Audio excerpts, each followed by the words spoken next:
কি মার্ডার করছে নাকি খুন করছে নাকি শুনলাম, যদি করে থাকে তা সেভাবে শাস্তি হবে, আর গুলি করে মেরে ফেলাই দেবে, বাস সোজা হিসাব।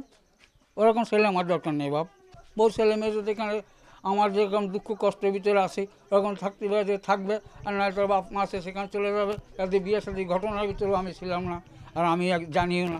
পুরো 9 মাস 9.5 মাস আগে আমার সাথে কথা হয়েছে।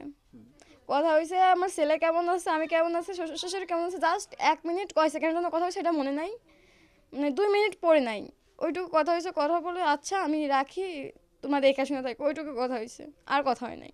ভারতে গেছে ওইটাও আমার বলে নাই। ছেলের লাইফটা তো নষ্ট না, কারণ আমি আমার হাজব্যান্ডটা আমি নিজের সন্তানের থেকে আমি কিন্তু বেশি ভালোবাসি, ঠিক আছে? তো আমি চাই আমার হাজব্যান্ড আমার কাছে ফিরে আসুক। ও কিন্তু অনেক কষ্ট করছে ছোট থাকতে থেকেই, অনেক মায়ের গুতো অনেক কিছু খাইছে, আর পারতেছে না। আমি চাই আমার সংসারটা যেমন ছিল যেন তেমন হয়।